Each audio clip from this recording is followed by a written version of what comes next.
Now, I have dealt with racism in my life as well.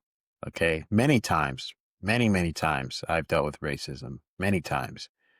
And I want to tell you how I dealt with it and how I handled it.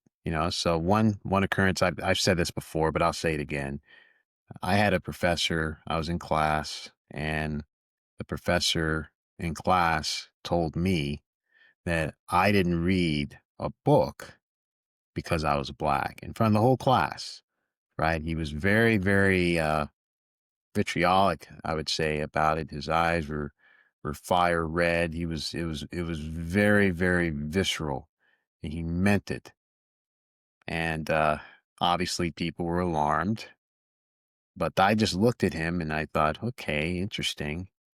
And they expected me to go to the dean and get him expelled or disciplined in some fashion, right? But I didn't want him disciplined. I didn't want him to feel that he can get a rise out of me at all. Because in all honesty, I really didn't care what he thought about me. I didn't care. I didn't care if he thought that I was some stupid black kid who couldn't read. I didn't care about his opinion because he doesn't even know me. He's never met me before. So what does he know? He's ignorant. So my comeback was not going to be that he was going to lose his job or he was going to be humiliated, but that I was going to prove to him that his conception of me and other black people are wrong. So what did I do?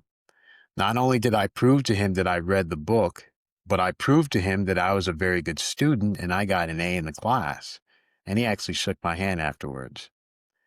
That's how you deal with racism. You don't deal with racism by trying to cancel people and trying to, make them feel bad. That just tells me that you're a softy. You're a weak-minded person. You're thin-skinned. You can't handle someone saying things that are very disagreeable to you.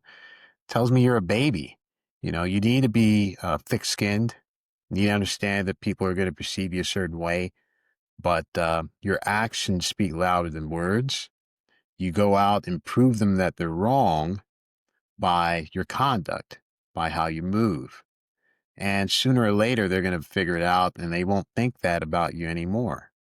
So I think that's how we deal with racism, not this nonsense where we're going to cancel someone for saying a racist comment to a black person and everybody's going to huddle around the black person as if there's some helpless little child that needs to feel better about being insulted.